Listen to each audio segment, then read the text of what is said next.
Treatment of phaeochromocytoma.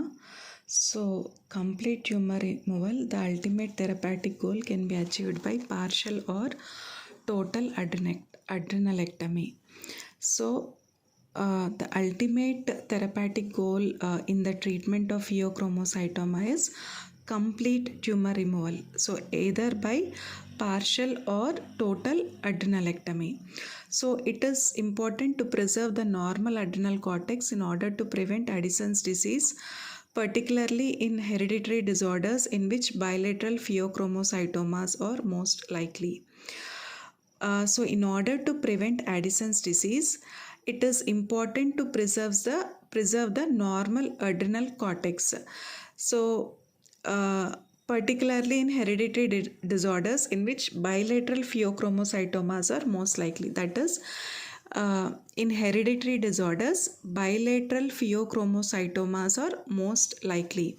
So, we have to preserve the normal adrenal cortex.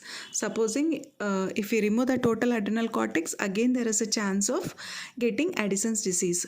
So pre-operative preparation of the patient has to be considered. So before the treatment of phaeochromocytoma, what we have to do is we have to do a pre-operative preparation. So blood pressure should be less than 160/90. So how much should be the blood pressure before surgery? It should be less than 160/90. So what are the drugs used in the treatment of blood pressure in phaeochromocytoma? So it is oral phenoxybenzamine. So the alpha adrenergic blocker which is used in the treatment of blood pressure in phaeochromocytoma is oral phenoxybenzamine. So how much is the dose? 0.5 to 4 mg per kg of body weight. So oral phenoxybenzamine 0.5 to 4 mg per kg of body weight. So patients are volume constricted. So liberal salt intake and hydration, they are necessary to avoid severe orthostasis. So patients are volume constricted. So we have to give proper hydration and liberal salt intake to avoid severe orthostasis. And while alpha blockade is awaited, we can give oral prazosin or intravenous phentolamine. While adequate alpha blockade is awaited, we can give oral prazosin or intravenous phentolamine can be given to manage the paroxysms. And beta blockers can also be added. So what is the dose of beta blockers? 10 mg of propranolol 3 or 4 times per day. So how much beta blockers? 10 mg of propranolol 3 or 4 times per day. And other antihypertensives such as calcium channel blockers or AC inhibitors have also been used effectively. So apart from these phenoxybenzamine, prazosin, phentolamine, we can also give other antihypertensive drugs. So what are those? Calcium channel blockers and AC inhibitors have also been used effectively. And surgery. So surgery should be performed by surgeons, anesthetists who have got experience. And so blood pressure is very labile during surgery. Particularly at the outset of intubation when tumor is manipulated. So blood pressure is very labile during surgery. So particularly at the outset of intubation or when tumor is manipulated.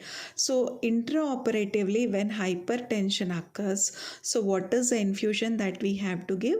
We have to give nitroprusside infusion. So for intraoperative hypertensive crisis, we have to give nitroprusside infusion. And hypotension, if hypotension occurs, it usually responds to volume infusion. For intraoperative hypertensive crisis, we are giving nitroprusside infusion. And if hypotension is occurring, we are giving volume infusion. So the later side effect can, however, be avoided in normotensive phaeochromocytoma patients by having on standby intraoperative nitroprusside, which has shown to be safe and avoids post-operative hypotension often caused by alpha blockers. The long-lasting guideline for obligatory preoperative treatment with alpha blockers is being reconsidered. The later side effect can however be avoided. So what is this later side effect? Hypotension. So this can be avoided in normotensive phaeochromocytoma patients. So in these patients, no, we don't need to give this alpha blockers. So on-stand intraoperative nitroprusside can be given. So this is safe and it avoids post-operative hypotension. And then we have this minimally invasive techniques. So what are these minimally invasive techniques? Laparoscopy or retroperitoneoscopy. So what are the treatment approaches in phaeochromocytoma? These are laparoscopy or retroperitoneoscopy. So minimally invasive techniques, laparoscopy or retroperitoneoscopy, they have become the standard approaches in phaeochromocytoma surgery. So they are associated with fewer complications. The recovery rate is also faster and cosmetic results are also good.